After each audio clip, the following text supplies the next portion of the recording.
I'm Brian Murphree from Soundporter Mastering. In this video, I would like to demonstrate one of my favorite plugins I've ever used. This plugin is a multiband processor. On the surface, it looks like a multiband compressor, which we've seen this before from the likes of Waves, FabFilter, and even Flux Audio, which made the incredible Alchemist. I've loved those plugins for years, but I've realized there's still some limitations even to just a multiband compressor or a multiband processor of that caliber. This plugin can function as a wideband compressor, a dynamic multiband EQ, a multiband compressor, multiband expander / compressor, a limiter, multiband limiter, and then even a noise gate. It's incredible what this plugin can do, and I wanted to demonstrate it for you because even going through the manual, which is quite detailed, it's still not enough information for you to really get a feel for how this plugin works and what it can be used for. So that's why I wanted to take this time and go through this video. It is lengthy, I do apologize for that, but that's just the power of this plugin. It does require a lot of time to be spent on it to learn it fully. So enjoy. So what I'd like to do is start with a very basic compressor.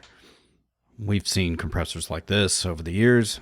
The basic controls are threshold, ratio, attack and release, some makeup gain, and perhaps a knee softener or a knee function. Being able to bypass the compressor, use an external sidechain, and then being able to mix how much compression is used, as in parallel compression. Very basic stuff.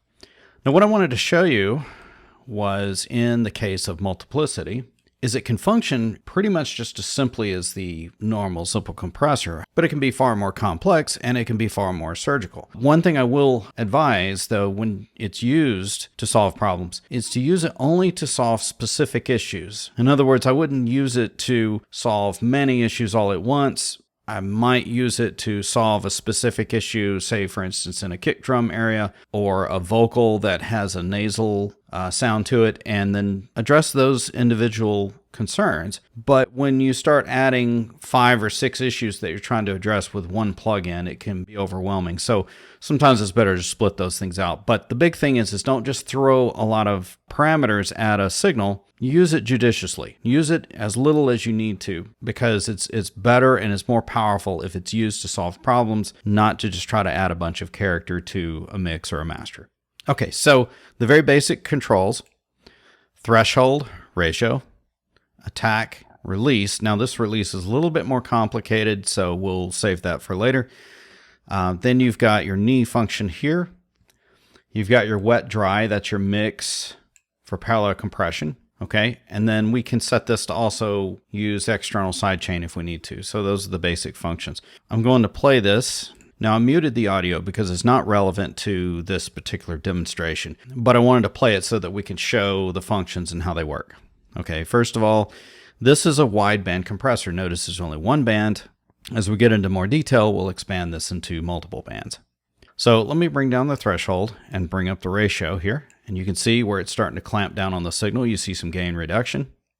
You see also too in this graph here, you can see where the sidechain signal is coming in, which triggers the compressor as it goes over this threshold. And then you can see here where the signal is being gain reduced. Okay, you can also see it here in the final meter as well as in the main screen. Okay, so now let's take this a little step further. I'm going to go over this section right here. Sealing. This is an interesting function for this compressor. It's not something that's normally found in compressors.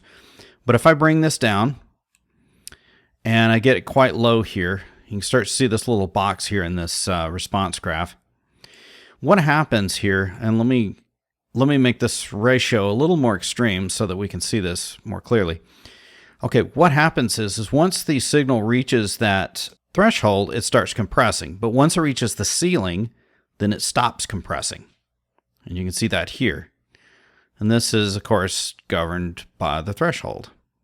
So that's what the ceiling is for. And this just allows you to choose if you want to pick a specific range. Like for instance, let's say you don't want to affect too many transients. You don't want to compress the transients or very loud signals, but you want to compress some RMS levels here. This is a great way to do that. Okay, let's set that back to maximum again. Okay, so the next function we have is knee.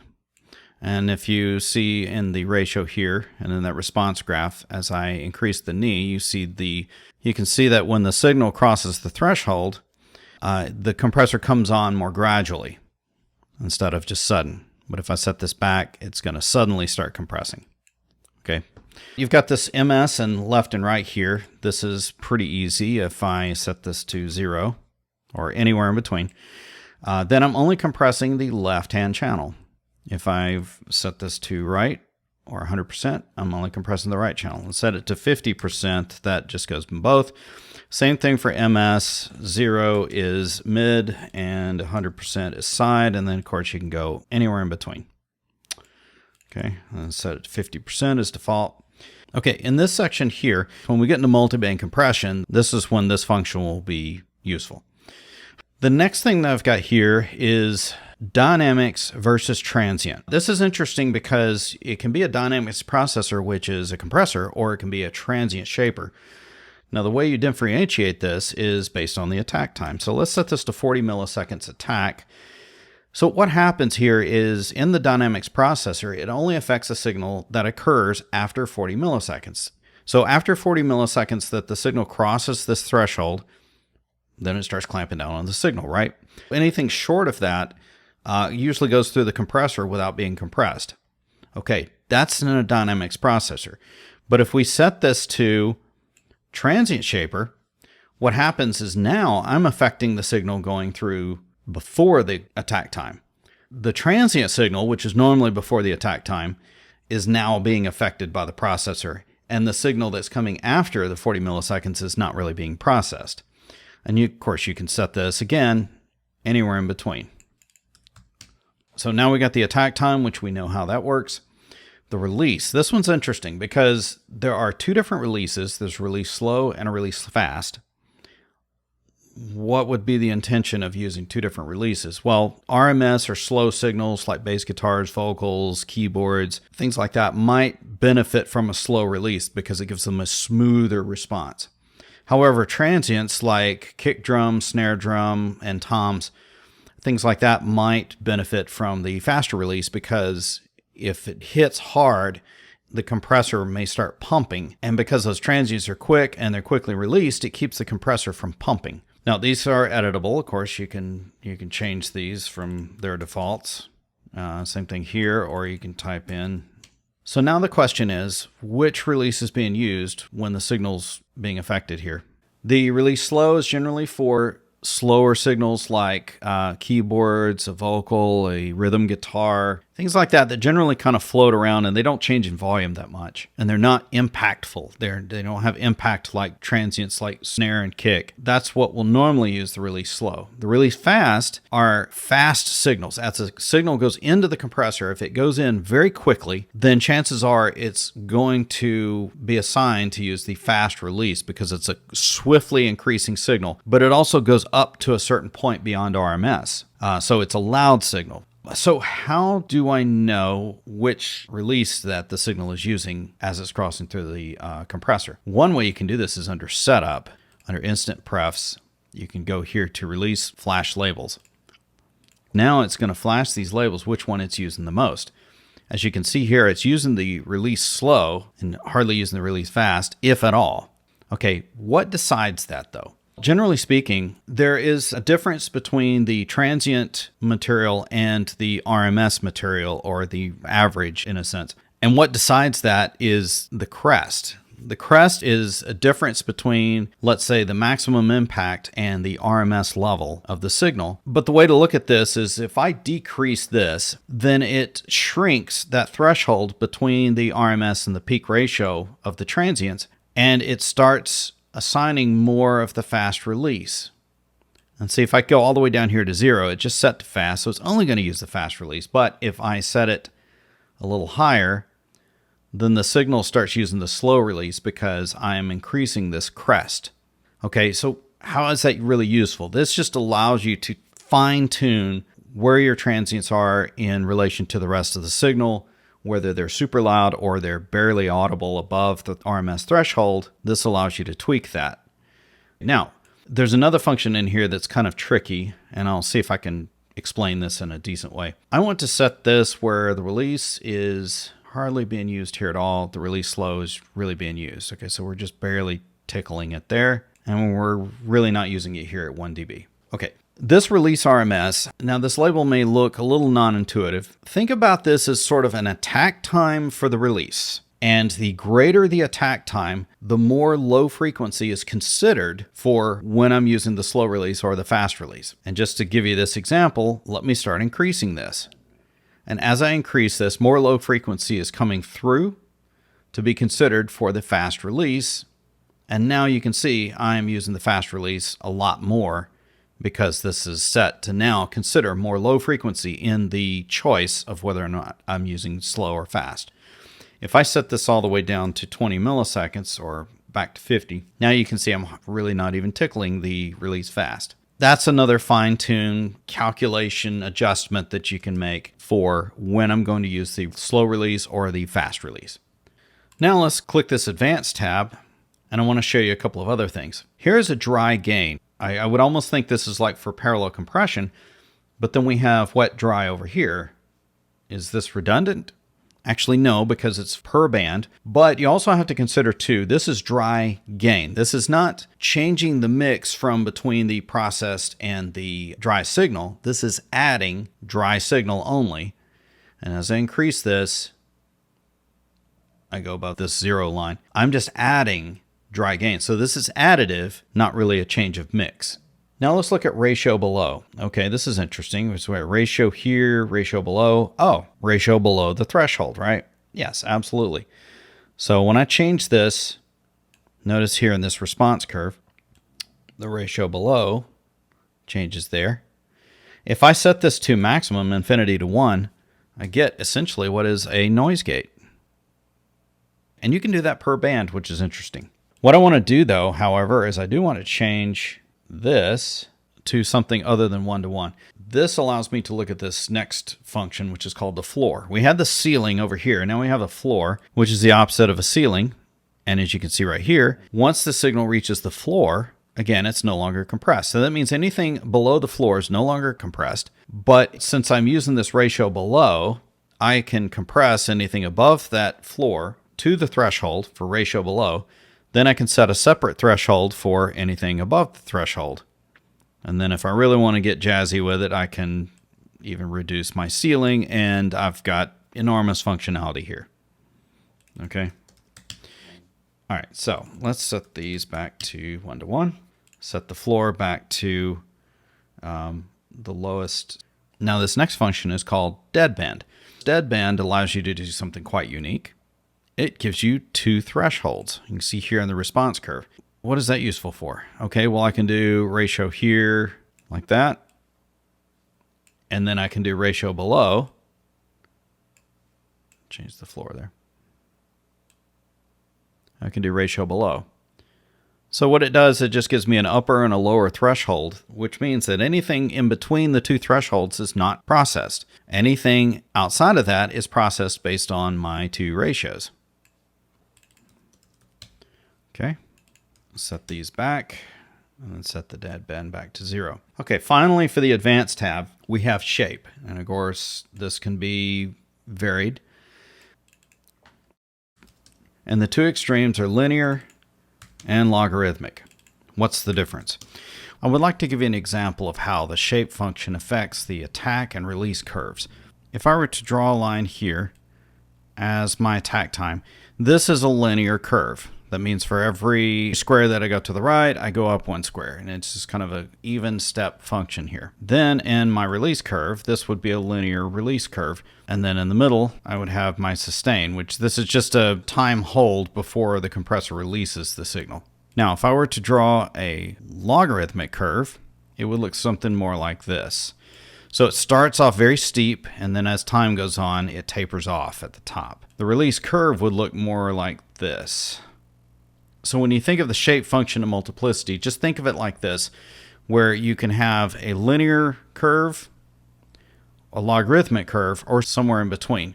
The linear curve is more analytical, and the logarithmic curve is more human.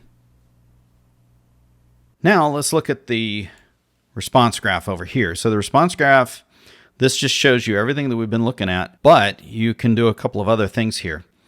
You can listen to the sidechain signal coming in by clicking that. You can also tailor with an EQ that sidechain signal and how much of that sidechain signal you want to have come in to feed the compressor to trigger it. That can be useful for specific things, and we can get into that into another video. I also wanted to show you this too. There's a diff function. This is something where you can listen to the signal that is different from the uncompressed to the compressed signal. So you can see how much you're compressing. So that's just something that's a global function, whereas this is specific. Okay, let's open chain tab. Okay, so we have a sidechain trim. This allows you to tweak the amount of signal that's going into the sidechain. Then you've got different sources. You've got wide, which is exactly what I'm doing here because I'm using just a single band, so it's really a wide band compressor. Or I can select just the frequency range that's in my band, or I can source an external sidechain. So in here, since I'm only using one band, having it wide or band doesn't make any difference. If I set this to external sidechain, that means now I have to use another signal to feed this compressor's sidechain. This next function determines what signal from the mid side or the left and right is being fed into the sidechain. Whereas before over here, we had the mid side and left and right compressors that are processing this signal. We can feed the compressor or compressors off of the mid side or left and right or both chains. Okay, so let me show you this in how this works. So if I'm left and right, and I set that to 0 for only left signal, okay, and then I set my threshold here. Notice I'm feeding off the left signal here, but I'm still processing both channels through the compressor because, you know, that you remember how compressors work. If you're not using an external sidechain, your sidechain is being fed from the same signal that's being fed into the compressor to be processed. It's a copy of that signal, and that's being fed into the sidechain to trigger the compressor. Here, because I'm only triggering off the left channel here, I'm still processing both channels because this is set to both. If I set this to 100%, I want to only do the right channel. Well, I'm feeding off the left, but I'm processing the right. Pretty simple. Okay. Here's where it gets a little complicated. I'm going to set that back to 50. Linkage. I can be either linked anywhere in between, or I can be at 0% where I'm dual. Dual means these are two totally separate compressors. There is a left compressor as a standalone, and there is a right compressor that's a standalone. So when these are set to dual, there's no leakage between the two. What I feed into the left compressor is only processed by the left compressor. Why this is relevant is because, let me go back to this left-hand channel. Well, even though now I've got these still set to both, I'm feeding off the left channel through the sidechain. Now I'm only compressing the left-hand channel. That's because the right compressor is not getting any signal, because it's completely unlinked. Again, if I set this back to 100% linked, both channels are being compressed. Okay, so let's set that back to 0 and back to dual. Here's where it gets interesting. I'm going to set this to right. This is left, this is right, but because I'm only feeding the left-hand compressor, the right is not compressing anything. Okay, so that's where it gets a little complicated. And the only way really to think about this is if you're set to linked, then this side chain left and right is going to make a difference as to what signal is being fed into it, but it's not going to make a difference on which channel is being compressed. Okay, that's only done here. Okay, but if this is set to dual, then this is going to have a direct effect on which channel is compressing and which one's not, because they're two completely separate compressors. Okay, so I hope that makes sense. Okay, let's set this back to 50%. Okay, and then let's set this back to linked, because in general, most of the time you're going to be using it as a linked compressor. Then we have look ahead. Really what that allows the compressor to do is delays the actual processed signal, or the signal fed into the compressor. It delays that by this look ahead so that the sidechain can look at the signal 10 milliseconds ahead of time and then decide whether or not it needs to go ahead and start compressing 10 milliseconds ahead of time when the compressor kicks in. So if you think like 10 milliseconds before the signal crosses the threshold, it can start compressing even though it hasn't crossed the threshold yet. Now that I've gone over 99% of all of the functions of multiplicity within a wideband compressor mode, let's add another crossover band. So now we've turned it into a multiband compressor, or a multiband processor rather. And the way to look at this is here, like for instance, I've got a low band and a high band. What you notice is that each one of these have a tab attached to them. Inside the tab, all of these functions are unique to the band that's in use. So that includes the sidechain and the advanced functions. Does not include the global functions. And what I mentioned before, if I play this audio here, you've got some metering here for input signal and gain reduction. This is, again, per tab, so it's per band. You can see this is only happening on the low band. But this metering here is a global function, so that's for the whole plugin from start to finish. Now, I mentioned before about arranging these tabs. You notice they're out of order here. You can order them. You get this message saying that if you've got any automation set up for this and it's attached to one of these particular band numbers, then it will probably be attached to the wrong bands. Just do this before you get into any automation is the best recommendation. So now that we have two bands, and you can set your compression levels differently for each band. As you can see, I'm doing this here, and they're working independently. So what can get a little cumbersome is now you've got a separate threshold and a ratio and attack and release and everything for each band. And the more bands you add, the more thresholds and ratios and attacks and release and everything that you have per band. What if you just wanted to have one threshold that activated all of them? You can do that here by right-click and then link all bands. Notice this turns yellow. So now when I change this, let's go way down here. It changes for all bands. Okay, that would be the same for ratio. That would be the same for gain, attack and release, but not frequency. Frequency, of course, the reason why is because, well, you wouldn't want these two bands to be acting exactly on the same frequency. That wouldn't make any sense, and it doesn't let you do that anyway.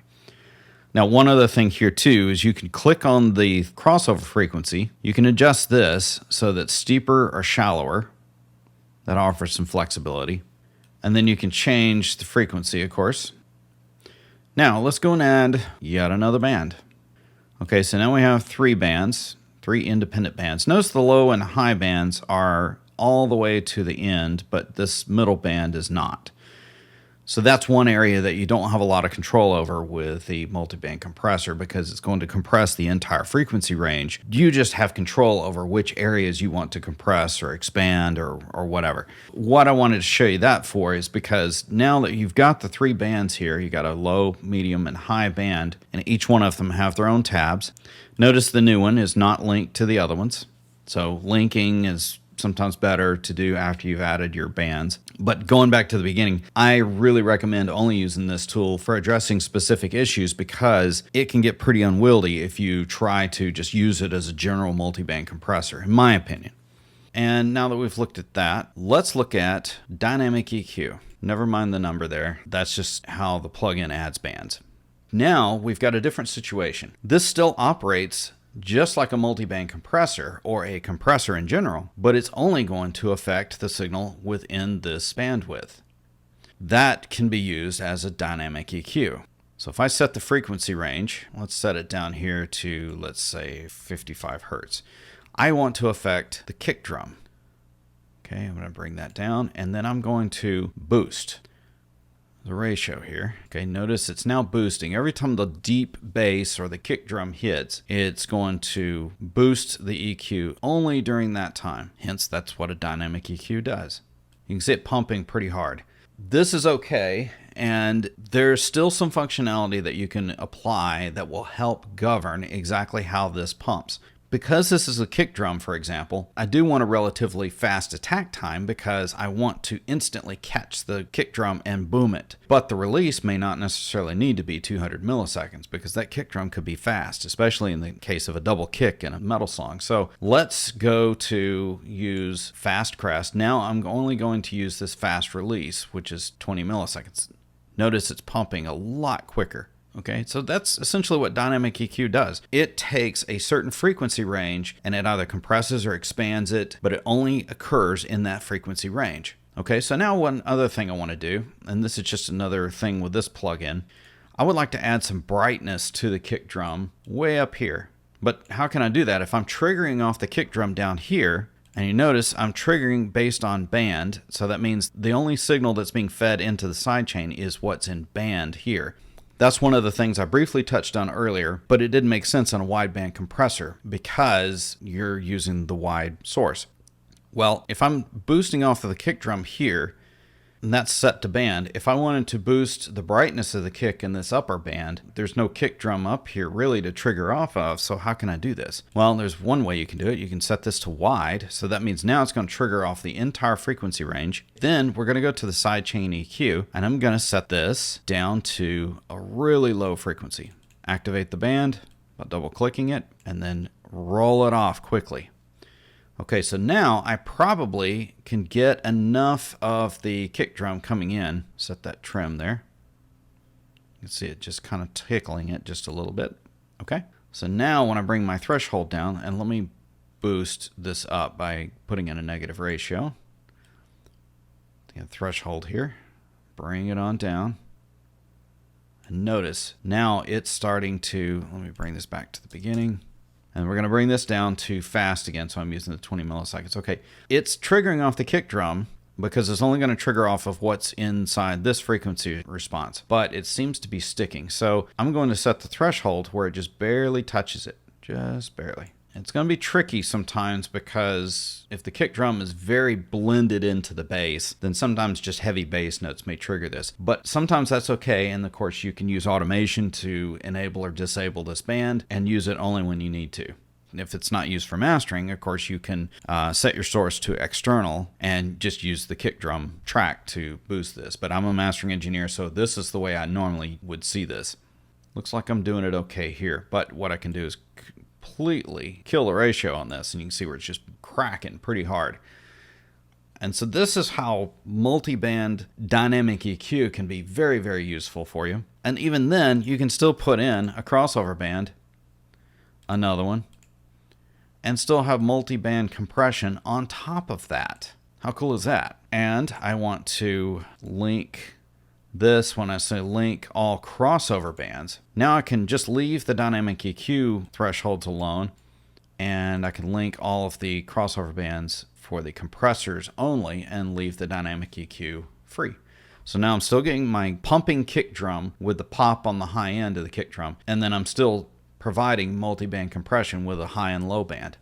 So this is just an introduction of some of the grand flexibilities that Multiplicity can offer to you. And think about it from this perspective. This can be per band, essentially. It can be a dynamic EQ, it can be an EQ, it can be a compressor, an expander, a noise gate, a de-esser, a lot of things. But the one most powerful feature that it has is the fact that it can address issues typically in mastering. And we're talking many issues of mixes where I receive the mix and maybe the kick drum's just a little weak, or it's just got a timbre that's a little high. The frequency, the center frequency of the kick drum is just a little high, or the kick drum is just too under the bass, like the bass guitar may be too low frequency and the kick drum just doesn't have enough power under it. I mean, seriously, this is a massively powerful plugin. And to be honest with you, if you had just this one plugin, essentially you could master an entire session because it can also function as a multi-band limiter. This is Multiplicity. I hope this video gave you some insight to it and maybe perhaps some knowledge that you didn't have before. The manual has to be short because it has to be something you can download and read and digest, and DMG's done a great job of explaining a lot of the functions. But sometimes a good walkthrough video of all of the functionality necessarily can provide a deeper insight and then perhaps just giving you a visual of what it is that you're looking at. Now, one of the last things I wanted to mention was this diff function right here is still global for the plugin. It is not per band. I also wanted to mention too in these setup functions, oversampling, because when you're rendering the audio, you want to use the highest quality oversampling that you can to make sure that this does a good, clean, transparent job. But in real time, you can turn that off. So that's in the advanced DSP settings here.